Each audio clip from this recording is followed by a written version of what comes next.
Howdy y'all, a friend of mine asked me to clean their Razer BlackWidow keyboard. Razer's been doing these for a while. I got this one back in 2013 and used it as like my first PC keyboard. I'm not using it nowadays though because I'm not a fan of the software you have to use to get the macros and stuff running, and also those are cherry blue switches. This was before Razer went and made their own switches. This particular one uses Razer green. And I'm actually gonna have to be repairing a couple of these because the WASD keys apparently don't register as much anymore. So I'm gonna have to go and pick up some replacement switches for that. I'm gonna put this one to the side and can start cleaning up on this one. I want gloves. Not gonna lie, I'm a little bit scared what I'm gonna find in here.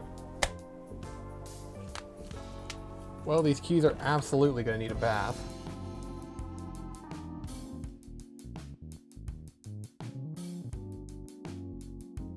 Well, this thing is covered in cat hair, of which I am allergic to, so thanks for that. There's a lot of hair in there, jeez. All right, vacuum time. Oh, dang it, okay. These gloves ain't that good. We are now moving on to size M blue gloves, because apparently I'm not a small. Thought I had small hands, guess I have medium.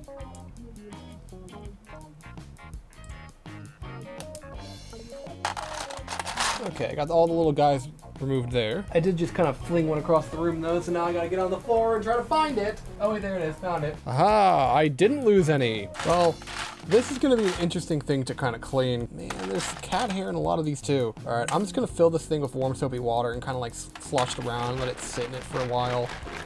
While those keycaps are washing, let's get inside this. I see we're missing one of those, so that's great. Well, before I go and remove these feet, I should better check to make sure there aren't screws underneath them. Ah, dang it, they put screws underneath these pads? I hate it when companies do that. Very anti-repair. So now I need to figure out how to reattach that.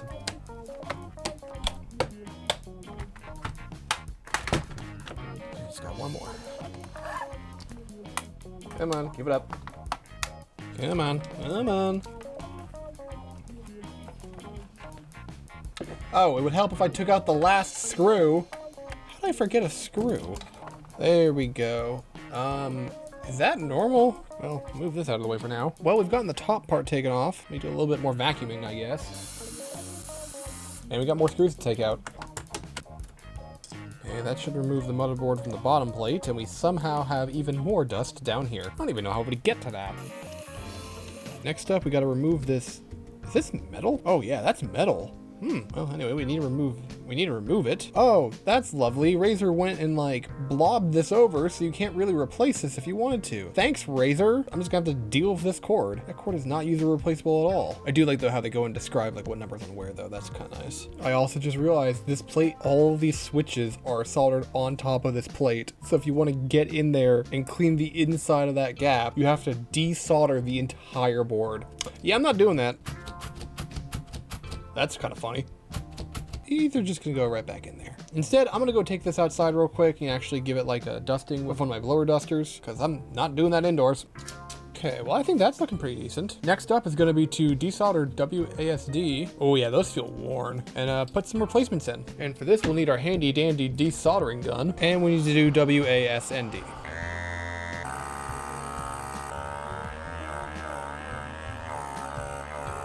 Still got a little bit on there. We're just going to reintroduce a little bit of new solder to here. So that mixes with the old solder and hopefully makes it easier to pull back up. Almost got it. It's kind of like a loose tooth. There we go. Finally got it. Now I'll figure out what direction these LEDs need to go later. That's 1, 3 more to go. We're not trying to make it look pretty. We're just trying to make it work. Man, even with the desoldering gun, this thing is not really wanting to budge. Glad I'm only having to desolder 4 switches instead of the original 8 that I was planning on doing. Well, I got it through. Jeez, that one fought me all the way. I don't even know if these traces are still gonna be good after this, so that's gonna be fun to find out. And there goes A. Okay, cool. Yeah, they ain't reusing that. Okay, well, we're done with the desoldering for now. Now it's time to put some replacement switches in. These ones are a little bit different than the ones that came with it. I mean, they're both greens, but if I want to get the LED in there, I'm gonna have to probably remove this piece there. I forgot I own a switch opener. Yes, it just comes out like that, perfect. And now I can just reassemble it. I guess I could lube these, but I'm not gonna. There we go. 4 switches with these things removed. All right, we're just gonna put the switches in first and solder that because I don't want to have to solder in the diodes if these things don't work. Geez, I wonder which ones are the different ones. Hopefully that's good enough. Well, let's get this thing plugged in and see if it actually works.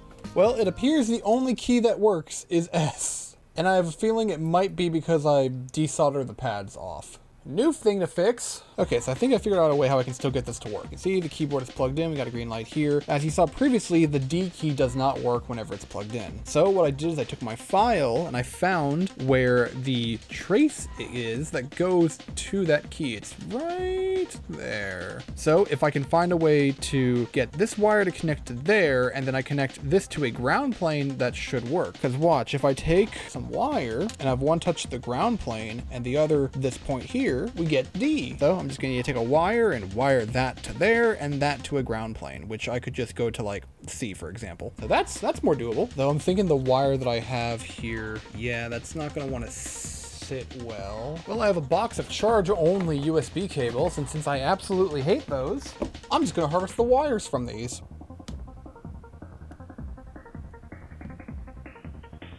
Yeah, this definitely was charge only as there were only 2 wires in there, but these should be thin enough for me to work with.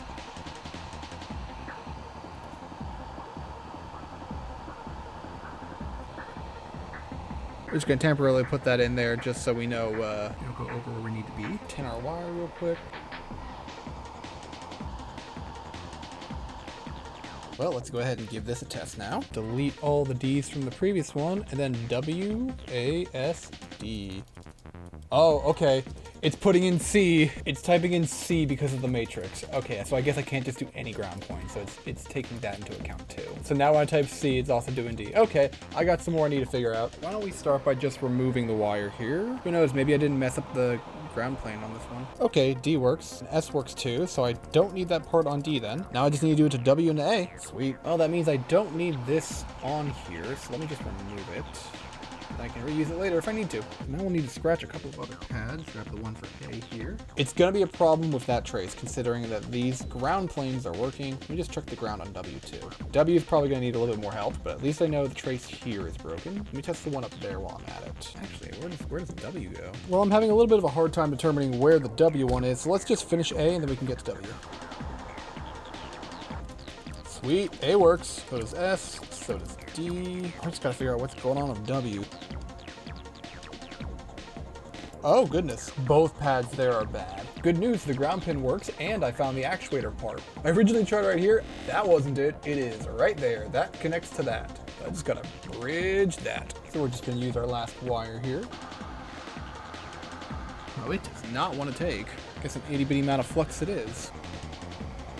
There we go, now it took. And that should be all we need. Oh, that's not what I expected.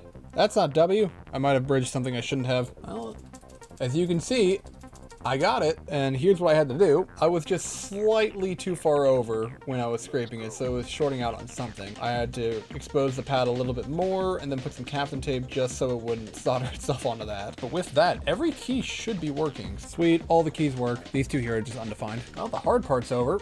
Now to begin reassembling this entire thing. Oh wait, I forgot to...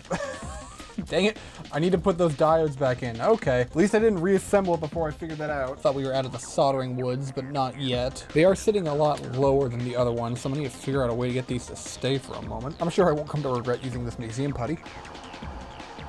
Yeah, that's what I'm talking about. Now the hard part's done. Well, now you know what the gamer keys are. They do feel a little bit different. I guess the V3s are different from these, but they're still pretty similar.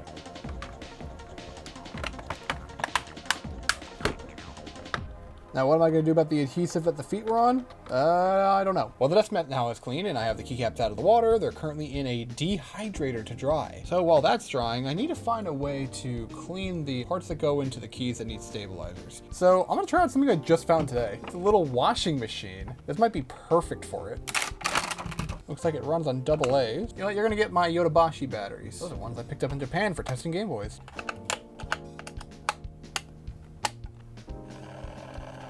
Okay, I should just get some warm water, then pour that stuff in, then give it a try. I have some slightly above room temperature water, a little bit of soap, and a bowl to pour it out of when it's done. It's a test of the water coming out. Ah, it comes out like that. Put in our bits we need to clean. Add a little bit of dish soap.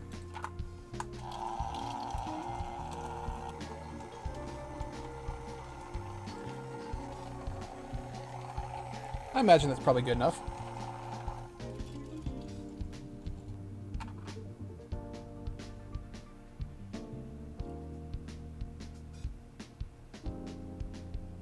You can kind of see all the stuff in the water that was on the things. It could definitely use a bit of a rinsing, but it looks like it got most of the gunk off. So this thing might be good with helping with stabilizers. Well, the keys have been washed, and I put it through my food dehydrator in order to dry them. I only use that dehydrator for plastics though, so I don't put actual food in there. But let's get this thing reassembled.